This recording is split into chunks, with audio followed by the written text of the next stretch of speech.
우리는 다 하나님을 믿는 사람들입니다.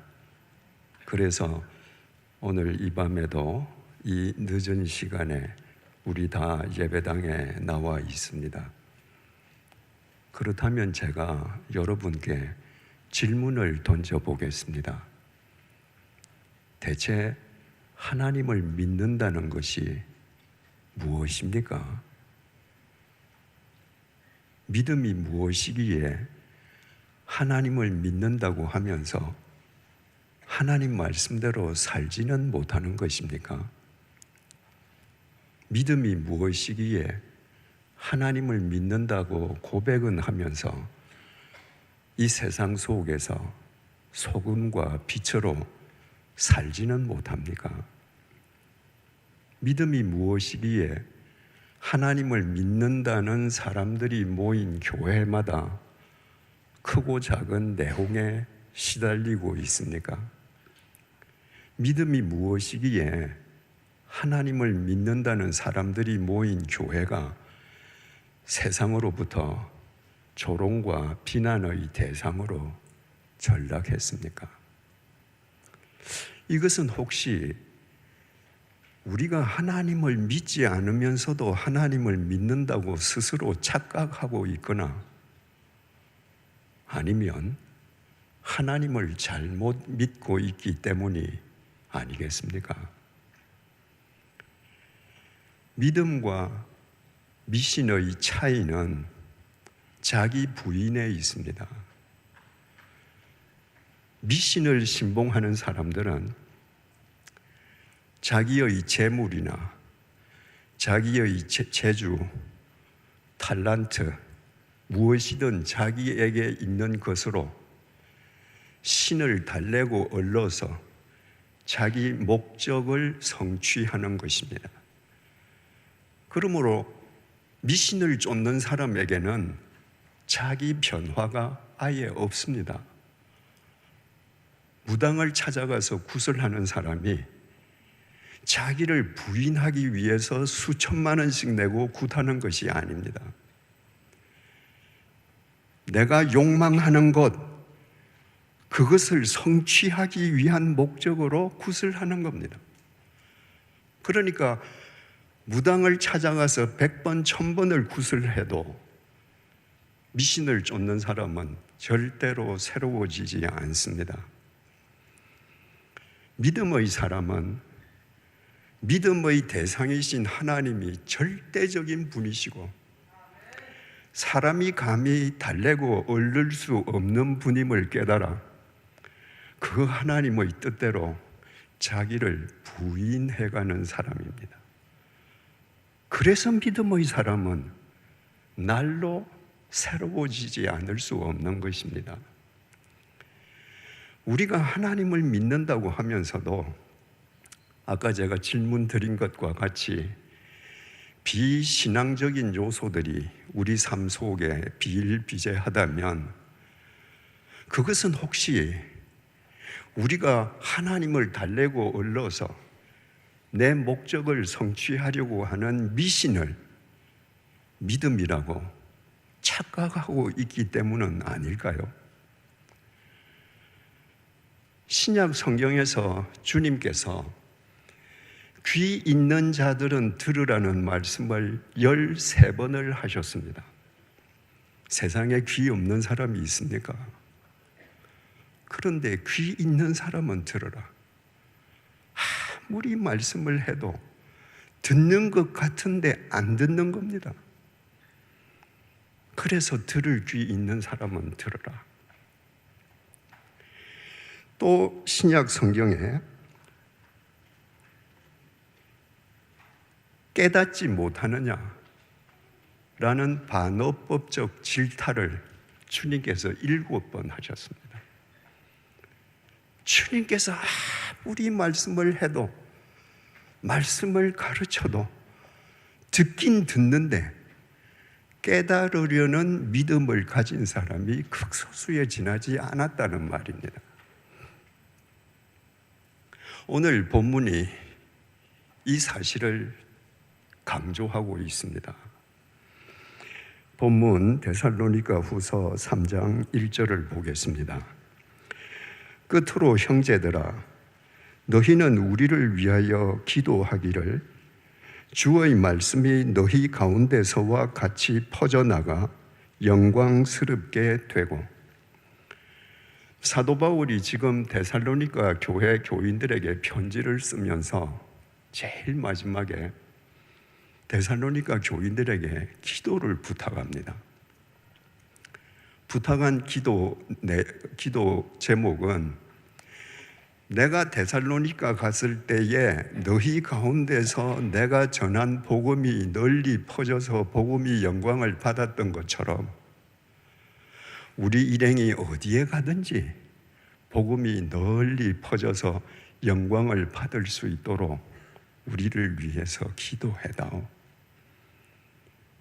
이때 바울은 위대한 사도였습니다. 이미. 반면에 데살로니가 교인들은 사도 바울이 2차 전도 여행 때 가서 세운 교회인데 그 교인들은 다 초신자들입니다. 상식적으로 생각하면 위대한 사도 바울이 그 초신자들에게 우리가 어디 가서 복음을 전하든지 복음이 널리 퍼져서 그 복음이 영광을 받을 수 있도록 우리를 위해서 기도해다오, 그런 부탁을 할 필요가 전혀 없을 것 같습니다. 그런데 위대한 사도 바울이 그 초신자들에게 그런 내용의 기도를 부탁합니다. 바울 역시 죄성을 가진 인간이거든요. 죄성을 가진 인간이기에 바울 역시 한순간에 실족할 수 있거든요. 다음 구절에서 바울의 심정을 우리는 잘 이해할 수 있습니다.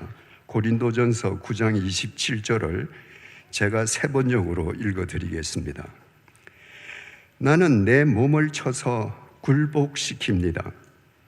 그것은 내가 남에게 복음을 전하고 나서 도리어 나 스스로는 버림을 받는 가련한 신세가 되지 않으려는 것입니다. 나는 날마다 쳐서 나를 복종시킵니다. 그것은 내가 남에게 복음을 전하고 나서 도리어 나는 버림을 받는 가련한 신세가 되지 않으려고 하는 겁니다. 이 바울의 심정이 이해가 되십니까? 복음을 전하는 곳에는요, 역사가 일어납니다. 데살로니가에 가서도 너희들 속에 복음이 널리 전파되어서 영광을 받았던 것처럼 데살로니가에서도 복음의 역사가 일어났습니다. 그때 복음을 전한 사람은 마치 그 역사가 자기의 공로인 것처럼 착각하기가 쉽습니다. 이건 다 내가 한 거예요. 그런 사람은 넘어집니다. 내가 했다고 생각하는 순간 그곳에 계신 하나님을 내가 부정하는 겁니다. 그래서 복음의 역사가 크게 일어나면 일어날수록 복음 사역자들은 더 실족할 가능성이 큽니다. 그래서 바울은 내가 복음을 전하고 내가 하나님으로부터 버림받는 가련한 신세가 되지 않도록 내 속에서 공명심이 고개를 치들 때마다 내 속에서 교만이 불긋불긋 솟아오를 때마다 나는 나를 쳐서 복종시킵니다. 이 맥락에서 초신자들인 데살로니가 교인들에게 우리를 위해서 기도해다오. 2절입니다. 또한 우리를 부당하고 악한 사람들에게서 건지시옵소서 하라. 믿음은 모든 사람의 것이 아니니라. 바울이 부탁한 두 번째 기도 제목 내용은 우리를 부당하고 악한 사람들에게서 건지시옵소서 하고 기도해 주라. 부당하고 악한 사람에게서 벗어날 수 있도록, 바울이 표현한 부당하고 악한 사람은 두 부류를 의미하고 있습니다. 첫 번째 부류는 교회 밖의 악한 무리입니다. 유대 교인들은요, 멀쩡하게 유대교를 믿다가 예수를 쫓는 그리스도인들을 유대교의 배교자로 여겼습니다. 그래서 어디서나 유대 교인들은 예수 믿는 사람들을 핍박했습니다. 그들에서 벗어날 수 있도록 기도하자. 두 번째 부당하고 악한 무리는 교회 내에 있는 사람들입니다. 교회 내에 있는 거짓 교사들이에요. 그들도 처음에는 예수를 잘 믿던 사람들입니다. 그런데 어느 순간에 명예욕에 빠지거나 물질욕에 빠지거나 독선적인 자기 생각에 사로잡혀서 자기 의의를 드러내면서 복음과 무관한 자기의 생각을 마치 하나님의 말씀인 것처럼 거짓으로 가르치는 거예요. 바울이 2차 전도 여행 때 세웠던 데살로니가 교회에 두 번씩이나 데살로니가 전서, 후서, 편지를 두 번씩이나 썼던 이유도 그 데살로니가 교회 안에 임박한 종말을 외치는 거짓 교사들이 생긴 거예요. 그러니까 정말 아름다운 믿음을 가지고 있던 그 교인들이 바울이 떠난 뒤에 이 임박한 종말을 외치면서 교인들을 겁박하는 거짓 교사들로 인해서 교인들 사이에 혼란이 생긴 겁니다. 그래서 지금 바울이 편지를 쓰고 있는 겁니다.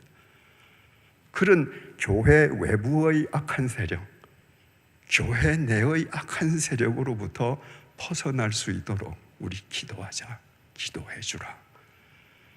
그러면서 바울이 내린 결론이 우리의 주의를 끕니다. 제가 다시 읽겠습니다. 또한 우리를 부당하고 악한 사람에게서 건지시옵소서 하라. 믿음은 모든 사람의 것이 아니니라. 절대로 우리가 잊어서는 안 될 말씀입니다. 믿음은 모든 사람의 것이 아니다.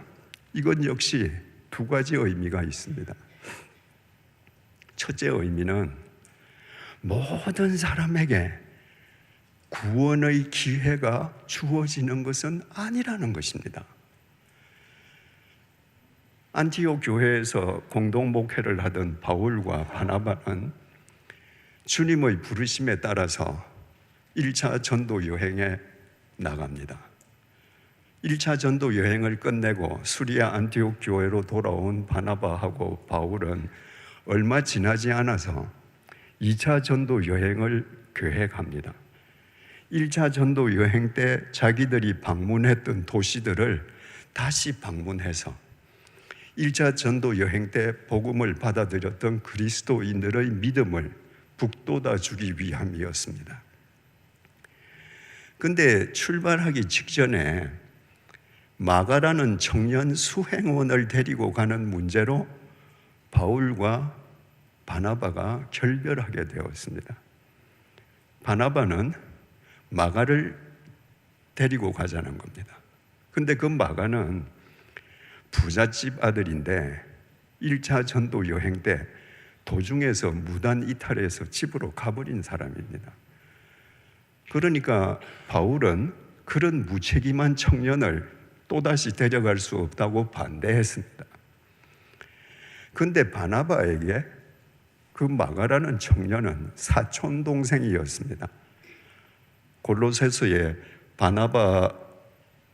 마가가 바나바 생질이라고 번역이 되어 있는데 헬라어 아네프시오스는 생질, 조카가 아니고 사촌 동생을 뜻합니다. 그러니까 바나바는 1차 전도 여행 때 자기 사촌 동생 마가가 비록 실수했다 할지라도 자기 혈족에게 한 번 더 기회를 주기 위해서 마가를 데리고 가겠다는 겁니다. 그 문제로 두 사람이 결별했습니다. 바나바가 마가를 데리고 1차 전도 여행 때 첫 번째 기착지였던 구브로로 내려갔기 때문에 바나바와 결별한 바울은 실라를 데리고 반대편인 터키 위로 올라갔습니다. 바울은 터키 대륙으로 가서 그 중부지방에서 복음을 전하려고 했습니다. 그런데 이유를 알 수 없게 성령님께서 막으셨습니다. 그래서 주님 뜻이 아니구나. 바울이 저 북쪽 끝 무시아까지 올라갔습니다. 그리고 바울은 동쪽으로 나아가려고 했습니다. 그런데 이번에도 예수의 영이 허락하지 않았습니다. 그래서 바울은 할 수 없이 서쪽으로 거꾸로 갔습니다.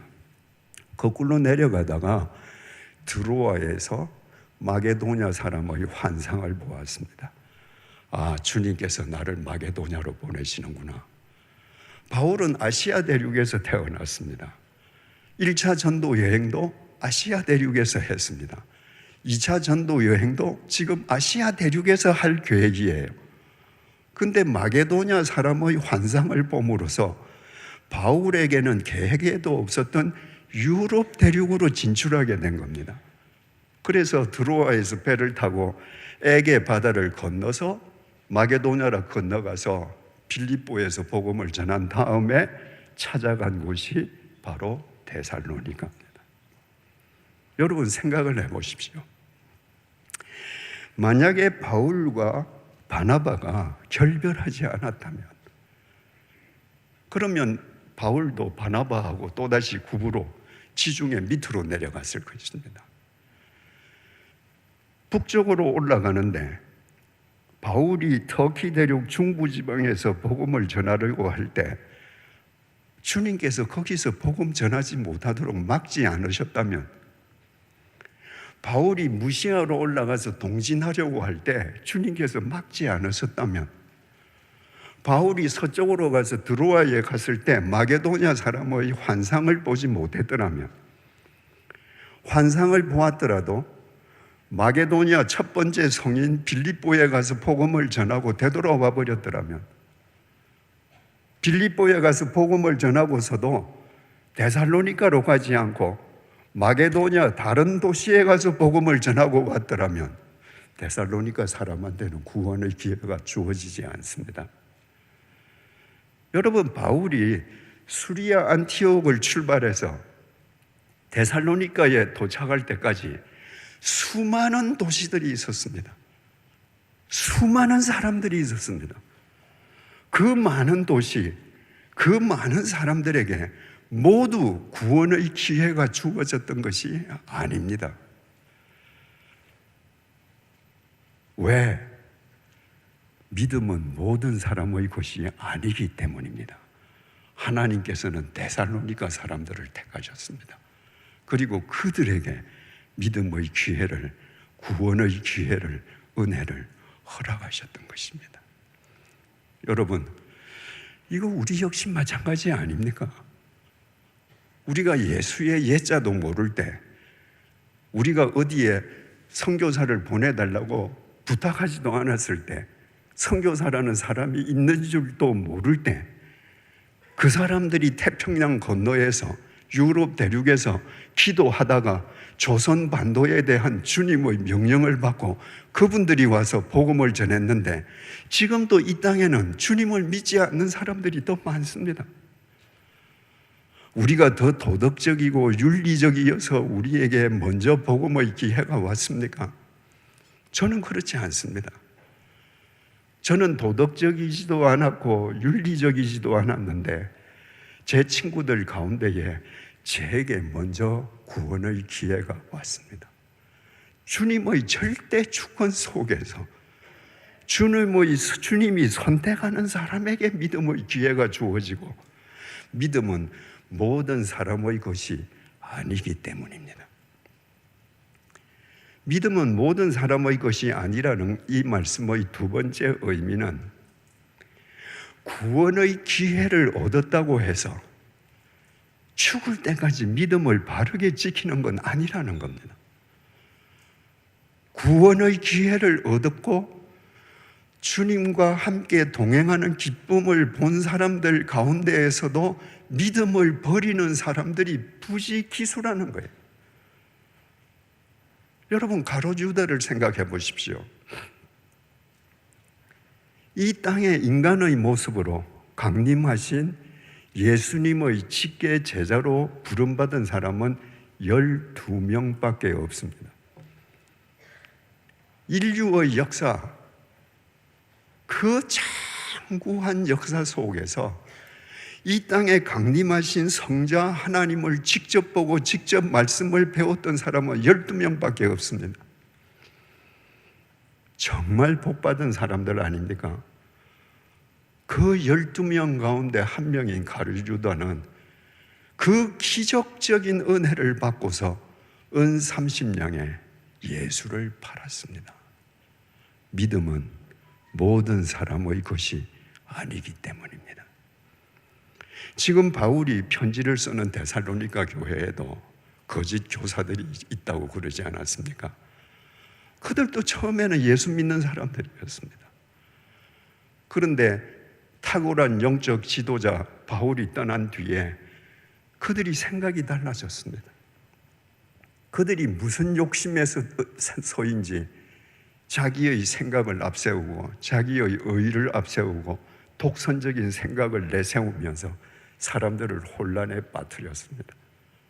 믿음은 모든 사람의 것이 아니기 때문입니다. 바울이 3차 전도 여행을 끝내고 예루살렘으로 올라갈 때 밀레도의 에베소 장로들을 불렀습니다. 그리고 살아생전 그 장로들에게 유언을 남깁니다. 이제 이 땅에서는 살아서 다시 못 볼 얼굴들입니다. 그 에베소의 장로들은 전부 바울이 에베소를 찾아가서 복음을 전했고 바울이 그들을 장로로 세웠고 바울이 그들의 머리 위에 손을 얹고 안수했던 사람입니다. 그러면 바울이 그들에게 마지막 유언을 남긴다면 그 장로들에게 덕담을 해야 되지 않겠습니까? 내가 떠난 뒤에라도 설령 내가 순교했다 하는 소리를 여러분들이 듣더라도 여러분들이 내게 배운 대로 복음을 따라서 예수의 제자로 살다가 하늘나라에서 우리 함께 만날 줄로 믿는다. 이게 상식입니다. 바울은 그러지 않았습니다. 사도행전 20장 29절에서 30절입니다. 내가 떠난 후에 사나운 이리가 여러분에게 들어와서 그 양떼를 아끼지 아니하며, 이 이리는 외부에서 들어오는 거짓 교사들, 외부의 악입니다. 그들이 양떼를 아끼지 아니하고 양떼를 해칠 것이다. 이리에게 양떼는 오로지 배불려주는 먹이감밖에 안 되거든요. 그 다음에 이렇게 말합니다. 또한 여러분 중에서도 제자를 끌어 자기를 따르게 하려고 어그러진 말을 하는 사람들이 일어날 줄을 내가 아노라. 지금 장로들을 앉혀놓고 외부에서 이리가 들어와서 양떼를 아끼지 않을 거야. 그리고 너희 가운데에서도 교인들을 예수를 따르게 하는 게 아니라 너희들을 따르게 하려고 어그러진 말을 하는 사람들이 나올 줄 내가 안다. 안다는 건 본다 이 얘기입니다. 내 눈에 보여. 누가 그럴 줄. 어그러진 말이라는 게 디아스트레포, 왜곡시킨다는 말입니다. 교인들에게 하나님의 말씀을 왜곡해서 주머니를 불릴 사람이 나오는 거 내가 보고 있어. 교인들을 전부 하수인 삼아서 교주 노릇할 사람이 나올 줄 내가 알고 있어. 여러분, 바울이 자기가 복음을 전하고 자기가 세례를 주고 자기가 안수를 준 장로들을 놓고 어떻게 이런 얘기를 하겠습니까? 믿음은 모든 사람의 것이 아니기 때문입니다. 장로 장립받아도 얼마든지 믿음에서 떠날 수 있습니다. 여러분, 이처럼 믿음은 모든 사람의 것이 아닙니다. 오늘 우리가 이 자리에 앉아 있다고 해서 저를 포함해서 우리 모두가 우리 코끝에서 호흡이 멎는 순간까지 참된 그리스도인으로 살아 있을 것이라는 보장이 없습니다. 왜? 믿음은 모든 사람의 것이 아니니까. 이건 이재철의 말이 아니라 하나님의 말씀이기 때문입니다. 그렇다면 어떻게 해야 하겠습니까? 우리에게 주신 이 믿음의 기회를 우리가 주님 부르시는 날까지 끝까지 지키면서 매일 성숙한 그리스도인이 되기 위해서는 믿음이라는 이 추상적인 단어를 내 삶의 현장에서 어떤 뜻을 가지는지 구체적인 용어로 대체하고 규명하는 노력이 수반되어야 합니다. 그것 없으면요, 여러분들이 믿는다고 열심히 교회 나오고 기도하고 봉사하고 다 하는데 실은 미신일 수도 있고 실은 믿지 않는 것과 같을 수도 있고, 그러니까 내게 있어서 믿음이 뭔가? 믿음은 추상명사인데 이 추상명사가 내 삶의 현장에서 구체적으로 어떤 단어로 대체될 수 있는가? 여러분들의 언어로 생각해야 합니다. 제가 쓴 책들 가운데에는 한 챕터를 믿음이라는 추상명사를 구체적인 단어로 대체해서 함께 묵상을 나눈 챕터들이 있습니다. 예를 들면 이런 겁니다. 첫째로, 믿음은 순종이다. 여러분, 믿음은 순종입니다. 하나님의 말씀에 대한 순종입니다. 내가 하나님 말씀에 순종하지 않고 하나님을 믿는다, 거짓말입니다.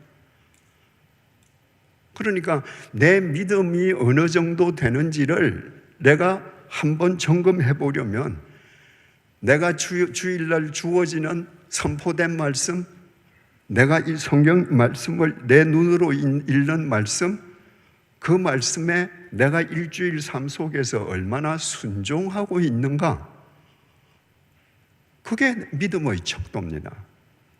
두 번째로, 믿음은 용기다. 하나님의 말씀에 순종하는 건 여러분, 용기 없이는 안 됩니다.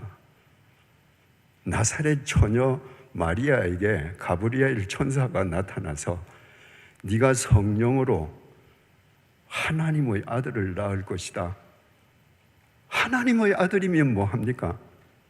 처녀가 아이를 낳으면 돌에 맞아 죽는데요. 그런데 마리아가 그 천사의 이야기를 듣고 말씀대로 이루어지이다. 용기 없이 불가능합니다. 하나님께서 아브라함을 불러서 네 본토 친척 아비 집을 떠나서 내가 너에게 지시하는 땅으로 가라. 하나님께서 지시하는 땅에 대해서 아브라함은 아무 정보가 없습니다. 가본 적도 없습니다. 그런데 가장이 가솔들을 다 끌고 그 명령에 순종한다. 용기 없이는 불가능합니다. 여러분들이 왜 말씀대로 못 사는가? 내가 말씀대로 살면 손해볼 거니까. 손해봐도 좋다. 그 용기가 있을 때 말씀대로 사는 겁니다. 내가 주님의 말씀에 순종하기 위해서는 용기가 있어야 되는데 그 용기의 출처가 내 자신이다. 그건 만용입니다. 내 자신이 용기의 출처가 되면요, 작심삼일입니다. 그 용기의 출처는 하나님이어야 합니다. 그래서 믿음은 시선입니다. 내 시선이 하나님께 고정되어 있을 때에만 하나님의 말씀에 용기 있게 순종할 수 있습니다. 그래서 믿음은 다루어짐입니다. 내 시선이 하나님께 고정되어 있으면 내가 억만금을 가지고 있어도 저분은 달래고 얻을 수 없어. 저분은 절대적인 분이야. 저분에 의해서 내가 다루어져 가야 돼. 여러분, 이렇게 구체적인 언어로 생각하면 믿음이 여러분의 삶과 동행하게 됩니다. 오늘도 우리가 믿음을 구체적인 표현으로, 세 표현으로만 한번 생각을 해보겠습니다. 첫째로 믿음은 질서와 정돈입니다. 내가 하나님을 믿는다면 내 삶에 질서가 생겨야 하고 모든 것이 정돈되어야 합니다.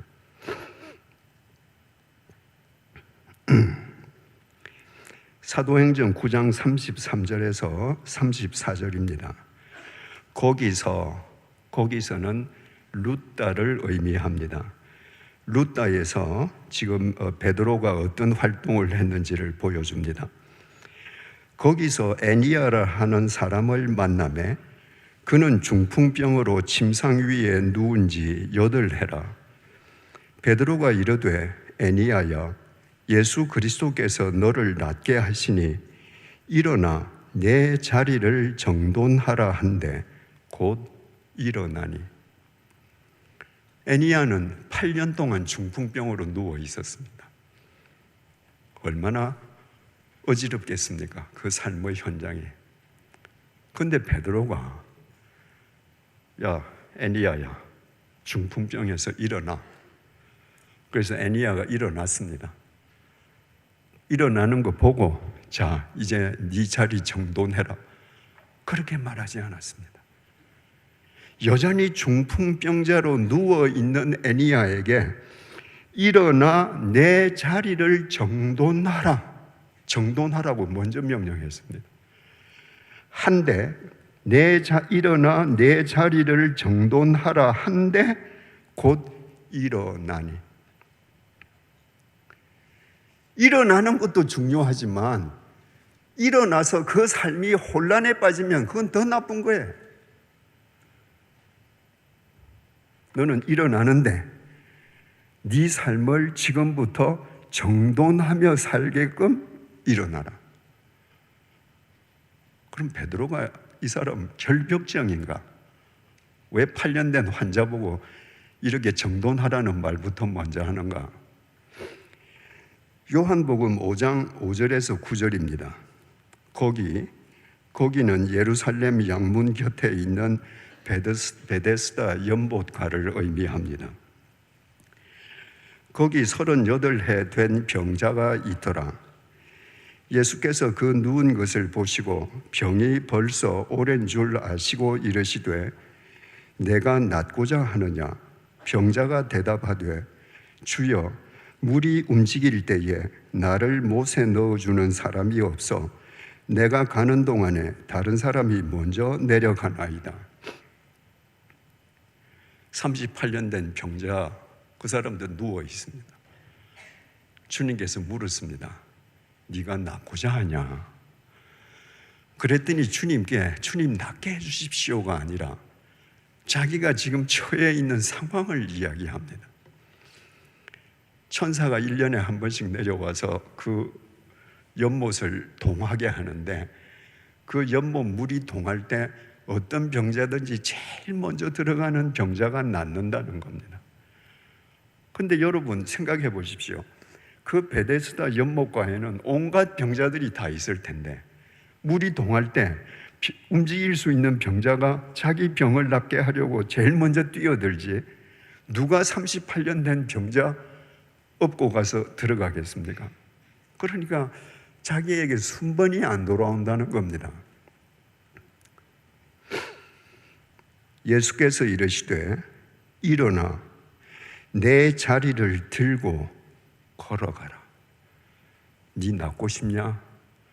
일어나 집에 가. 이거 아닙니다. 일어나 내 자리를 들고 걸어가라 하시니 그 사람이 곧 나아서 자리를 들고 걸어가니라. 38년 동안 중풍병자로 누워 있었으면 얼마나 지저분하겠습니까? 너 이제 앞으로 그렇게 살면 안 돼. 너 일어나는데 지금부터는 너 정돈된 인생을 살아야 돼.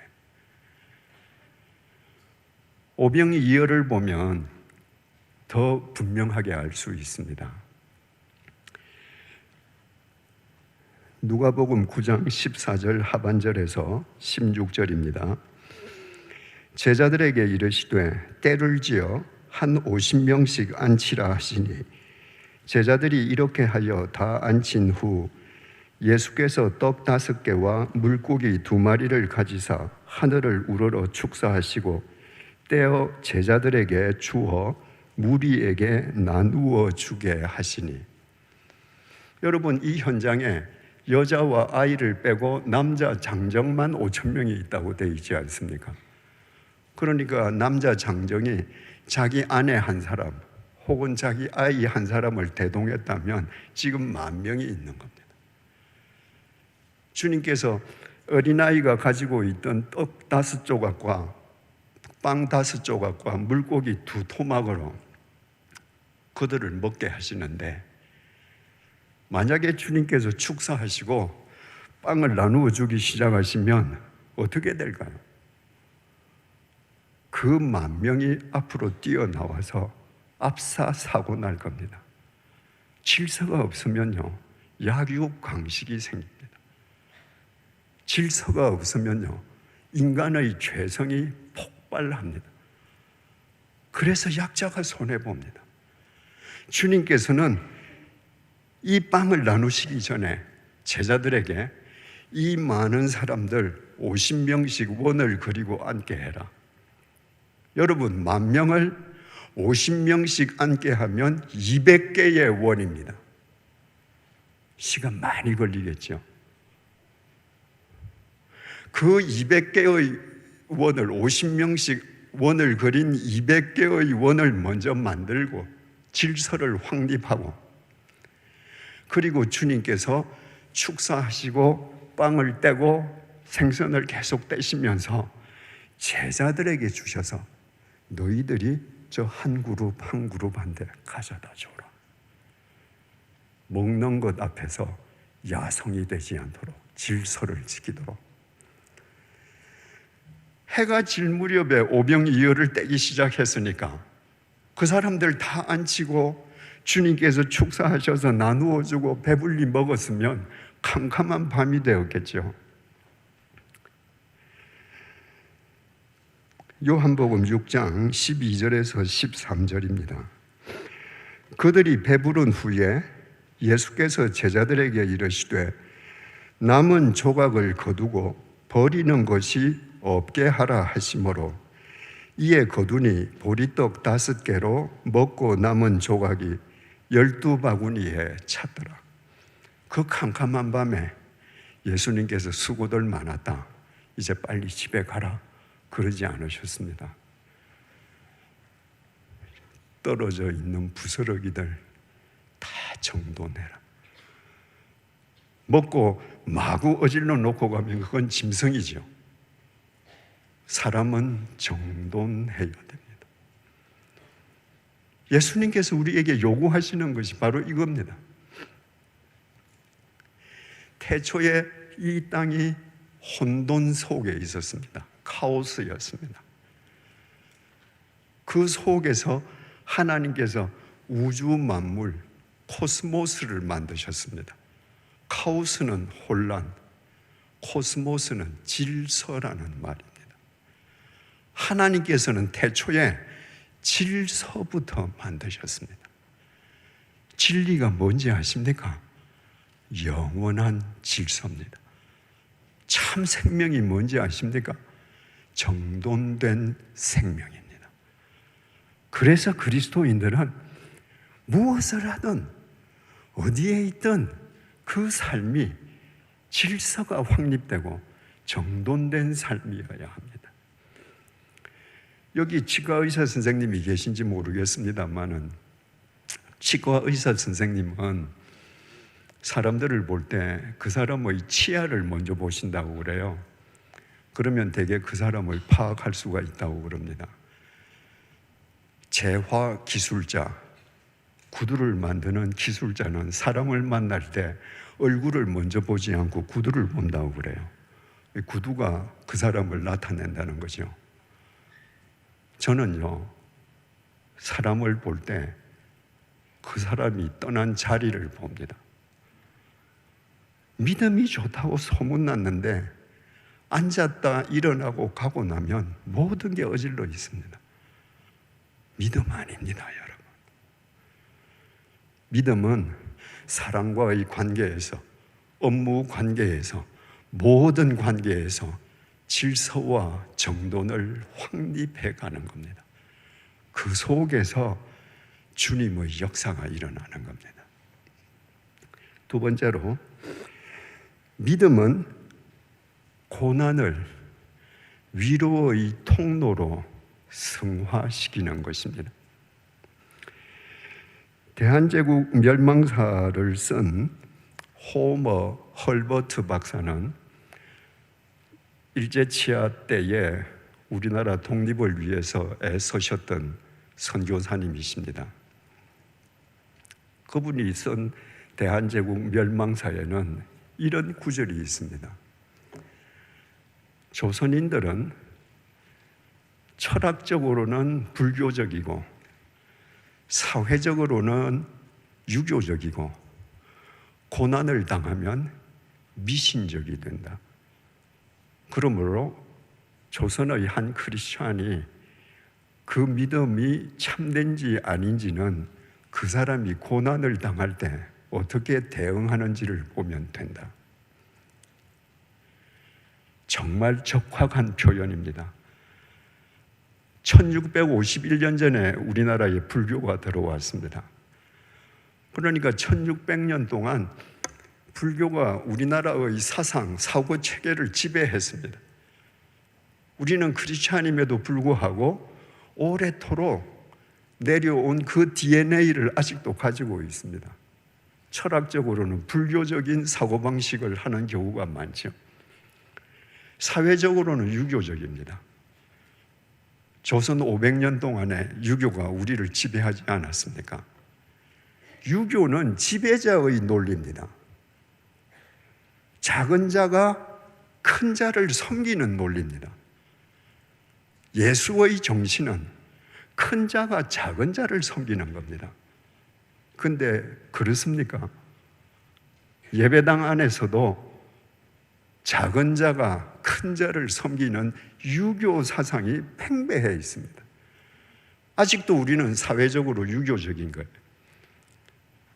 크리스찬들이 고난은 무조건 당하지 않으려고 합니다. 그래서 크리스찬들이 고난을 당하면 미신적인 태도를 보일 때가 많습니다. 여러분, 하나님께서 살아계시고 내 삶 속에 내 인생의 주관자로 계시는데 내 삶 속에 고난이 있다면 그것이 피할 대상이겠습니까? 내 속에 고난이 있다면 하나님의 신비로운 섭리와 뜻이 있지 않겠습니까? 고린도후서 1장 6절입니다. 우리가 환난 당하는 것도 너희가 위로와 구원을 받게 하려는 것이요 우리가 위로를 받는 것도 너희가 위로를 받게 하려는 것이니 이 위로가 너희 속에 역사하여 우리가 받는 것 같은 고난을 너희도 견디게 하느니라. 크리스찬인 우리가 고난을 받는다면 그것은 우리와 똑같은 고난을 받는 누군가를 하나님께서 우리를 통해서 위로해 주시기 위함이라는 겁니다. 고난을 받는 내가 위로를 받는다면 내가 나하고 똑같은 고난을 받는 그 사람도 위로를 얻게 해주시려는 것이라는 거예요. 그래서 나하고 똑같은 고난을 받는 그 사람이 그 고난을 늠름하게 감수해서 그 사람이 또 누군가 고난받는 사람에게 그 삶 자체가 위로가 되게 하는 거라는 겁니다. 제가 2013년도에 전립선암 선고를 받고 수술을 받았습니다. 전립선암 말기암이었는데 이 전립선암이 방광으로 터져서 전립선을 통째로 드러내면서 방광 일부도 절제를 했습니다. 그리고 방사선 치료를 31번을 받고 호르몬 치료를 2년을 받았습니다. 그때요, 제가 암에 걸림으로 얼마나 많은 암 환자가 위로를 받았는지 모릅니다. 생각해 보십시오. 내 자식이 죽었는데 자기 자식은 다 살아있는 사람이 와서 아무리 위로해도 위로가 안 됩니다. 내 자식이 죽었는데 나보다 먼저 자식을 잃은 사람이 와서 나를 포옹해주면 그 자체가 위로가 되는 거예요. 목사가 암에 걸려서 수술 한 번 딱 했는데 깨끗하게 나았다. 그게 아니고 방사선 치료 31번 받고 2년 동안 호르몬 치료받고, 그러니까 정말 많은 암 환자들이 위로를 받았거든요. 그분들이 그 위로를 받고 그 암 투병을 늠름하게 겪어내면 그분들의 삶이 누군가 다른 암 환자에게 위로가 됩니다. 그래서 또 그분이 그 암 환자를 보고 꿋꿋하게 살기 시작하면 이 암 환자를 보고 또 딴 암 환자가 또 위로를 받지 않겠습니까? 저는 제가 암에 걸렸기 때문에 이 사람 걸러 저 사람 걸러 얼마나 많은 사람에게 하나님의 위로가 전해졌는지 저는 모릅니다. 그러나 제가 나중에 죽어서 하나님 나라 가면 알게 될 것입니다. 여러분이 고난이 누군가 고난받는 사람을 위로하기 위해서 하나님께서 나를 택하신 주님의 섭리라는 걸 믿으면 여러분이 고난에 무너지겠습니까? 고난이 여러분을 금강석까지 더 강하게 재련해 주지 않겠습니까?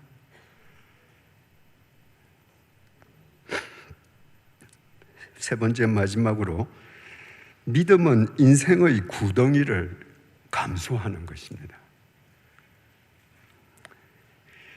야곱에게 12명의 아들이 있었지 않습니까? 근데 야곱은 11번째 아들인 요셉을 편애했습니다. 야곱이 17살이 되기까지 아버지가 요셉이 17살이 되기까지 아버지 야곱이 요셉에게만 채색 옷을 입혀줬습니다. 다른 아들들에게는 그러지 않았습니다. 그리고 다른 형들은 들판에 나가서 양을 치면서 고생을 하는데 요셉은 형을 도와주지 않고 형들이 잘못하는 일이 있으면 아버지에게 고자질해서 아버지에게 야단 듣게 했습니다. 철부지 아이였죠. 그날도 아버지가 요셉에게 너희 형들 양 잘 치고 있는지 가서 보고 와라. 그래서 아버지의 명을 받고 형들을 정탐하러 들판에 나갔습니다. 형들에게는 그 미운 틀이 박힌 요셉을 없애버릴 절호의 기회였습니다. 창세기 37장 23절에서 24절입니다. 요셉이 형들에게 이르매 그 형들이 요셉의 옷, 곧 그가 입은 채색 옷을 벗기고 그를 잡아 구덩이에 던지니, 형들이 요셉을 보자마자 요셉의 채색 옷부터 벗겼습니다. 그 채색 옷이야말로 형들에게는 원한과 정오의 옷이었습니다. 그리고는 근처에 있는 구덩이에 던졌습니다. 구덩이가 히브리 말로 보르인데 우물이라는 말이기도 합니다. 목동들이 일을 하다가 물을 얻기 위해서 광야 곳곳에 우물을 파둡니다. 그 광야에 물이 없지 않습니까? 그러니까 물이 나도록 우물을 파려면 굉장히 깊게 파야 되는 겁니다. 그러니까 우물에 빠졌다, 누가 건져주지 않으면 죽는 겁니다. 그 우물 속에 물이 있다, 즉사하는 겁니다. 형들은 동생을 죽으라고 던졌습니다.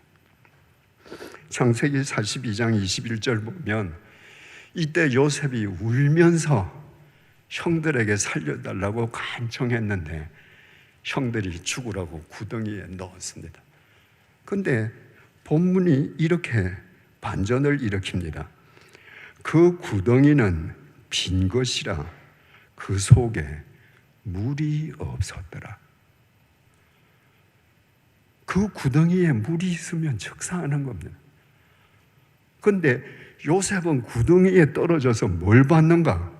형들은 죽으라고 던져 넣었는데 그 구덩이는 빈 구덩이구나. 죽음의 물이 없구나. 요셉은 그 순간에 자기의 인생의 방향을 바꾸시는 하나님의 손길을 그 속에서 봤습니다. 그 빈 구덩이 속에서. 그래서 구덩이 속에서 형들에게 살려달라고 애걸 하지 않았습니다. 더 이상. 장남 르우벤이 와서 저 죽게 내버려 두지 말고 건져 올려서 우리 상인들한테 돈 받고 팔자. 요셉이 팔렸지만 형, 나 팔지 마. 애걸 하지 않았습니다. 그 구덩이에서 인생의 방향을 바꾸시는 하나님의 손길을 확인한 이상 하나님에게 맡겼습니다. 애굽에 팔려가서 바로 왕의 친위대장 보디발의 집에 노예로 들어갔습니다. 그 보디발 장군의 집에는 왕의 죄수를 가두는 감옥이 있을 정도의 대규모 공간이었습니다. 요셉이 착실한 것을 보고 보디발 장군이 그 집안 모든 살림을 요셉에게 맡겼습니다. 그러니까 감옥까지 딸려있는 그 대공간의 재정이니까 그 재정이 얼마나 크겠습니까? 요셉은 자기도 모르게 그 집에서 재무 훈련을 받았습니다. 요셉의 준수함을 보고 보디발 아내가 요셉을 유혹하지만 요셉은 응하지 않았습니다. 이 보디발 아내가 홧김에 저 요셉이 나를 겁탈하려 했다고 남편에게 요셉을 모함합니다. 화가 난 그 남편이 자기 집안에 있는 왕의 죄수를 가두는 감옥 속에 요셉을 가두어 버렸습니다. 왕의 죄수를 가두는 감옥은 전부 정치범이 수감되어 있거든요. 그 감옥에서 요셉의 성실함을 본 간수장이 그 모든 죄수들을 요셉이 관리하게 해줬습니다. 그 죄수들을 관리하면서 요셉은 자기도 모르게 정치 수업을 받았습니다. 그리고 인사관리 훈련을 받았습니다. 그리고 하나님의 때가 되었을 때 하나님께서 요셉을 이집트의 국무총리로 부르셔서 7년 대기근을 준비하게 하시고 그 대기근에서 팔레스타인의 모든 사람들을 살리는 당신의 도구로 삼으셨습니다. 여러분, 흔히 사람들이 오해하는 것처럼 요셉은 꿈 한 번 잘 꾸고 총리가 된 것이 절대 아닙니다. 하나님의 손에 자기를 맡김으로 그 당시 이집트에서 요셉만큼 재무훈련, 정치훈련, 인사관리훈련을 받은 사람이 없었습니다. 그 요셉이 어떻게 그렇게 국무총리 요셉이 될 수 있었는가? 웅덩이에 빠졌을 때 그 웅덩이가 형들은 죽음의 웅덩이라고 던졌지만 빈 웅덩이로 하나님의 은혜를 채우는 새로운 인생 방향의 웅덩이, 죽음의 물이 없는 하나님이 인도하시는 인생의 용광로인 것을 깨달았기 때문에 그렇게 된 것입니다. 여러분, 고난이라고 하는 것은 경제적으로나 육체적으로나 심적으로나 당하는 괴로움과 어려움입니다. 그런데 인생의 웅덩이는 고난과 다릅니다. 나에게 여전히 돈이 많습니다. 나에게 여전히 건강이 있습니다. 나에게 능력이 있습니다. 나를 도와줄 사람들이 도처에 있습니다. 그런데 내가 꼼짝달싹하지 못하게 빠지는 게 웅덩이입니다. 예를 들어서 내가 어느 날 무서운 사건의 범인으로 지목되어서 아무리 해도 누명을 벗을 수가 없습니다. 법정에서 내 진실을 아무리 밝혀도 판사도 믿어주지 않습니다. 이것이 인생 웅덩이예요. 건강하기 짝이 없었는데 불의의 사고를 당해서 평생 양손에 목발을 짚고 다녀야 되게 됐습니다. 이것이 인생 웅덩이입니다. 평생 외아들 하나 보고 내 모든 걸 걸고 살았는데 이 외아들이 불의의 교통사고로 죽었습니다. 그게 인생 웅덩이입니다. 내 힘으로 어떤 손도 쓸 수 없는 겁니다. 그럴 때 사람들은 그 구덩이만 보고 절망합니다. 자포자기합니다. 여러분, 믿음의 사람은 인생 구덩이를 만날 때 그것이 죽음의 구덩이가 아니라 하나님의 은혜로 채워질 빈 구덩이를 보는 눈을 가져야 합니다. 그리고 하나님께 맡겨야 합니다. 그때 하나님께서 내가 생각하지 못한 방향으로 내 인생을 끌어가시는 겁니다. 우리는 내가 원하는 대로 내 인생이 되기를 원합니다. 내가 원하는 대로 하나님께서 다 응답해 주시기를 바랍니다.